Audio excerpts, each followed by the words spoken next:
everyone, good morning. This is day another day. So आज चाहिँ मेरो आइरन यतिखेर मेरो चाहिँ म्युट भइसकेको रहेछ मैले एडिट गर्दा थाहा पाएँ सो मैले चाहिँ भोइस रेकर्ड गरिरहेको छु सो खासमा चाहिँ यतिखेर चाहिँ मैले हेयर कट गरेको थिएँ सो तपाईँले डिफ्रेन्सेस देख्नुभयो होला तर मेरो अगाडि अलिक धेरै नै सर्ट काटिदिनु भएको थियो त्यो भएर म अलिकति स्याटेड त रहेछ हेयर बढी नै हाल्छ त्यस्तो धेरै मैले सिरियसली लिइनँ but it's look little bit awkward.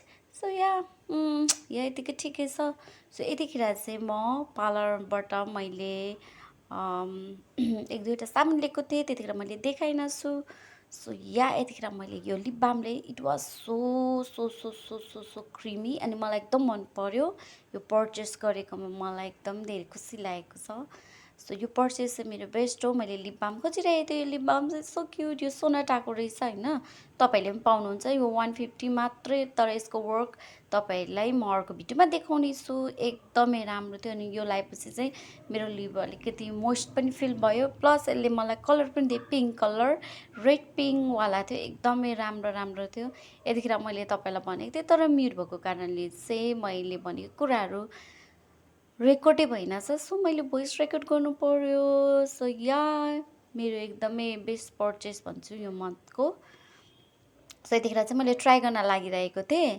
It was so cute colour क्या एकदमै मैले चाहिँ लिप बाम धेरै टाइमदेखि खोजिरहेको थिएँ अलिक महँगो महँगोहरू चाहिँ थियो तर मैले धेरै महँगो लाउनु मलाई एउटा लिप बाममा धेरै एक्सपेन्सिभ लिप बाम मलाई चाहिँ चाहिएको थिएन एउटा डेली युजको लागि सोना चाको चेरी लिप बाम चाहिँ एकदम बेस्ट लाग्यो तपाईँहरू पनि त्यो पर्चेस गर्नु सक्नुहुनेछ जहाँ पनि पाउँछ त्यतिखेर चाहिँ मेरो कपालले गर्दा मैले कपालको बारेमा तपाईँहरूलाई भन्दै थियो सो मेरो अलिक ज्यादा नै छोटो न छोटो थियो अगाडि सो अलिक दिन चाहिँ मलाई अप्ठ्यारो नै हुनेछ किनभने लास्टै अगाडि छ र मेरो फेसमा चाहिँ धेरै अगाडि सर्ट भएको सुहाउँदैन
हेलो एभ्रिवान म चाहिँ कपाल मसाज गरेर ओइल लगाएर आधी घन्टा 40 मिनट राखेर धोएर अहिले अलिक सुकाएर तपाईँहरूलाई देखाउँदैछु अस्ति मैले हेयर कट गरेको थिएँ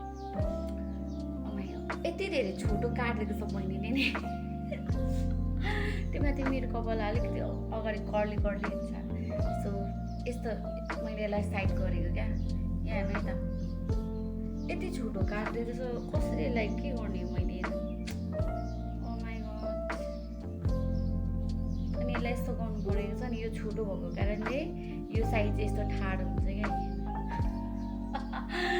इन्डियन त्यो के अरे पुरानो इन्डियन मुभी होइन गुन्डाहरू त्यस्तो छेउ त्यस्तै भइरहेछ यस्तो हुन्छ कि त्यही हुन्छ क्या फेरि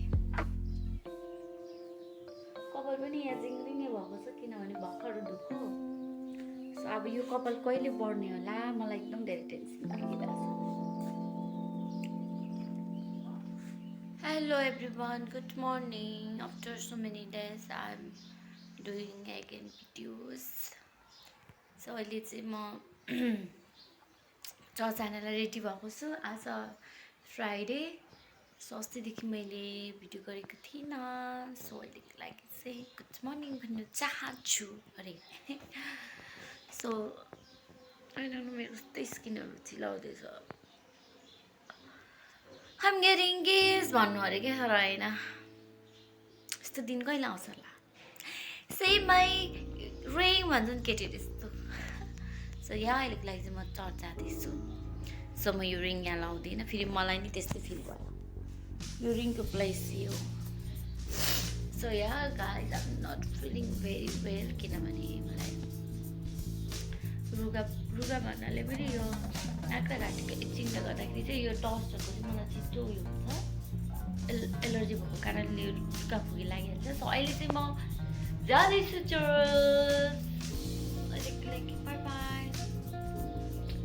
हिन्दीबाट त्यस्तो भन्दा राम्रो सुनिन्छ. मैं अभी जा रही हूँ, मैं आपको कुछ समय बाद मिलूंगी भन्दा चाहिँ राम्रो सुनिन्छ. नेपाली इन्डियन हिन्दी भाषामा चाहिँ राम्रो सुनिन्छ क्या बोल्दाखेरि. सो यहाँ अहिलेको लागि सो तपाईँहरूले मैले यही भिडियोमा एड गर्छु. आई डोन्ट नो यो अर्को भिडियो हुन्छ कि के हुन्छ. अस्ति तपाईँहरूलाई देखाएको थिएँ यो मरिरहेको छ. फाल्नु पर्ने छ. सो यो मरेको छ. मैले पानीमा हालेर भित्र राखेको बचाउनु सकिनँ किनभने बाहिर राख्नु पर्दैन. त्यो मेरो मिस्टेक पनि भयो किनभने मलाई चाहिँ फुल प्लान्टहरू भित्र ल्याउनु मनपर्छ. सो या कम्बाइनमै रहेछु.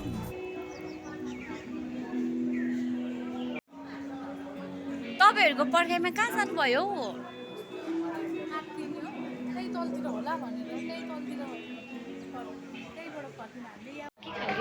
अरू मेरो कपाल कस्तो नराम्रो देखिरहेको छ.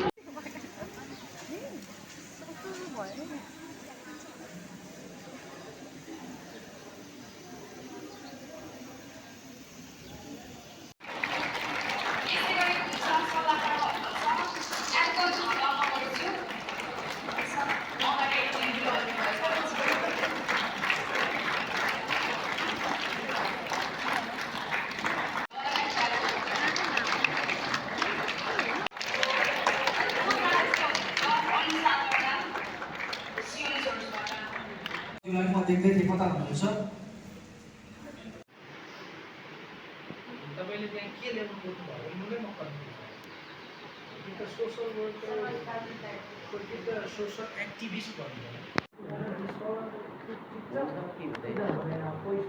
हुन्छ भन्नु त कुनै कारणले हो. म चाहिँ कलेजमा आइसकेको छु अनि साथीलाई पर्खिरहेको छु. म चाहिँ अहिले रुममा छु अनि कलेज जानुलाई रेडी भएँ किनभने अलिक छिटो हिँड्छु म यहाँबाट. अनि सो मेरो भिडियोहरू एकदम ढिलो भइरहेछ. कहिले कहिले त्यस्तो हुन्छ कि लाइफमा केही गर्नु नपाए पनि हुन्थ्यो जस्ट होइन. जस्ट दिनभरि चुपचाप लागेर बस्नु पाए हुन्थ्यो हुन्छ क्या त्यस्तै भइरहेछ. सो मैले मेरो भिडियोहरू पनि टाइममा अपलोड गरिरहेको छुइनँ. अनि यो मेरो कपाल चाहिँ अस्ति काटेको अलिकति ब्लेड नै छोटो काट्नु भएछ बहिनीले. कस्तो भइरहेछ. अनि चाहिँ म रेडी भएछु. अनि मैले ड्रेस नलाउनुको कारण चाहिँ के भन्दाखेरि चाहिँ एकदम धेरै गर्मी भएर चाहिँ त्यो ड्रेस चाहिँ स्किनमा टाँसिँदो रहेछ क्या. अनि मलाई एलर्जी भएको जस्तो भयो. अनि हिजो पनि अब ड्रेस चेन्ज गरेर गएँ किन भन्दाखेरि गर्मी ज्यादा नआली परिरहेछ. त्यो भएर मैले लाउनु सकिनँ. सो आज पनि अनड्रेसमै छु. सो एकछिन बुक हेरेको मलाई यस्तो फिल हुन्छ कि मेरो दिमागै छैन. अब मसँग पढ्ने एबिलिटी नै छैन जस्तो लागिसक्यो. न केही बुझिन्छ न केही तर पनि पढ्नुपर्ने छ. त्यति चाहिँ गर्नुपर्ने छ. सो अहिले चाहिँ म मेरो रुमहरू एकदम म्याच छ है. केही गर्नुलाई चाहिँ अब भोलि फ्राइडे चाहिँ कलेज भइरहेछ. हाम्रो क्लास हुँदैन. सो अरू एक्टिभिटी नै हुनुपर्ने हो. तर म भोलि चाहिँ मेरो रुमहरू सफा गर्छु र अब चाहिँ म एकछिनमा हिँड्छु है त. यति गर्नु होला.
अहिलेको लागि बाई